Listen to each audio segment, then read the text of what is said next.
এই যে ও এখন ঘুমাচ্ছে আর ওর একটার পর একটা শরীর খারাপ লেগেই আছে। আজকে বৃহস্পতিবার হয়ে গেছে, ওর শুক্রবার রাত থেকে জ্বর এসেছে।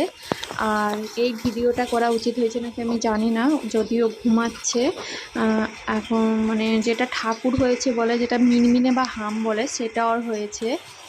শুক্রবার রাত থেকে যেহেতু জ্বর হয়েছে, এটা রবিবারের ভিডিও দেখো, রাত 2:30 বাজে ও কিন্তু জেগে আছে। মনে করালেই ঘ্যান ঘ্যান করছে, ওকে নিয়ে ঘুরতে হবে, সেই জন্য ওর পাপা একটু ঘুরানোর চেষ্টা করছে।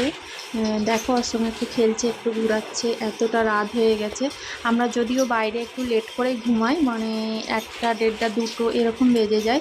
তবে সোমবারের দিনটা যেহেতু ছুটি থাকে, একটু তাড়াতাড়ি শুয়ে পড়ি 11:30 12টার দিক করে। তো ওই দিনকেও শুয়ে পড়েছি। আর ও হচ্ছে রাত 1টার সময় থেকে যে জেগে উঠেছে, তারপর থেকে ঘুমায়ই নেই। এপাশ ওপাশ, আমি একবার, ওর পাপা একবার কোলে নিয়ে নিয়ে ঘুরছি, একবার বসছি। বসলে হবে না, ওকে নিয়ে সবসময় ঘুরতে হবে।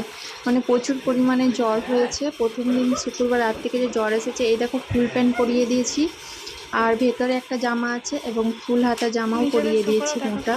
ওকে ওর পাপা ভুলানোর চেষ্টা করছে। আমি বলছি যে একটু বস করিয়ে দাও, ও বলছে না, বস করালেই কান্না করে দেবে, ওই জন্য কোল থেকে নামাই না ওর পাপা।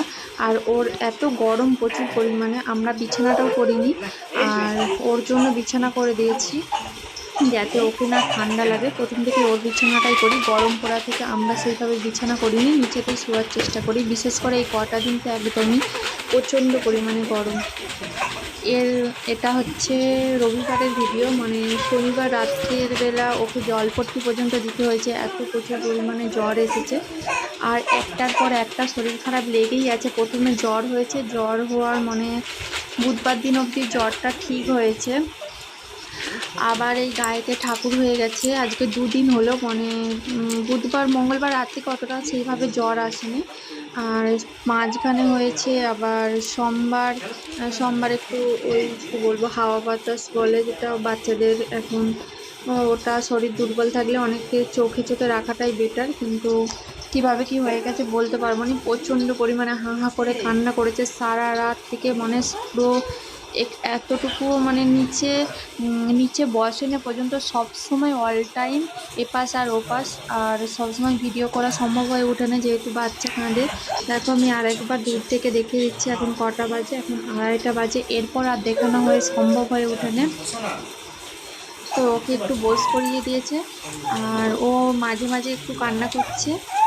তো সেই যখন বেশি পরিমাণে কান্না করছে, ভিডিও করা সম্ভব হয়ে ওঠে না। ওর পাপা ভুলাচ্ছে বলে একটু যে মনে হলো একটু ভিডিওটা করি। আর এই দেখো কাগজ টাগজ দিয়ে ওর পাপা ভুলানোর চেষ্টা করছে। আর এরপর থেকে আর দেখানো হয় সম্ভব ওঠে না। ও ওই দিনকে সকাল 10:30টার পর ঘুমিয়েছে, মানে প্রচণ্ড পরিমাণে আর কি, এতটাই শরীর খারাপ যে ঘুমাতে পর্যন্ত দেয়নি। মানে শুচ্ছি আবার উঠে পড়তে হচ্ছে ওর জন্য, ওকে করালে ঘ্যান ঘ্যান করছে। এখন হচ্ছে যে ও হচ্ছে কাগজ নিয়ে খেলছে, আমি ভিডিও বানাচ্ছি, সেই জন্য ওর বাবা একটু রেগেও যাচ্ছে যে এরকম বাচ্চাটার শরীর খারাপ। এই দেখো এখন আমি শুয়ে পড়েছি, মানে চোখ মুখ আমার এর আগে 2 দিন যেহেতু ঘুমাইনি, শরীর ওর খারাপের জন্য চোখ মুখের দশা খুবই খারাপ হয়ে গেছে। আর এখন তো আরও কষ্ট পাচ্ছে, যেহেতু সবাই বুঝো মিনমিনে বা যেটাকে বলে হাম বলে আর কি। আর ঠাকুর এসেছে বাড়িতে বলে, মানে ঠাকুর হয়েছে বলে, যেটা ওটা ওর হয়েছে। কী রকম অসুবিধা বুঝতেই পারছো। আজকে তো আরও বেশি হয়ে গেছে, কালকে দেখা দিয়েছে, মানে কালকে আমি বুঝতে পেরেছি।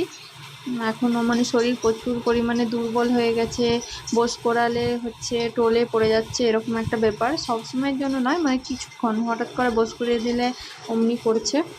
হ্যাঁ এখনও বসে আছে দেখো।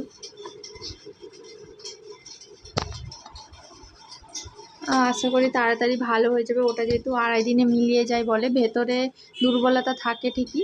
এই দেখো এখন বাজে 11:30 বাজে, একবার সকালবেলা দেখিয়ে দিলাম। ও এই টাইমে ঘুমাচ্ছে আর এই টাইমে উঠে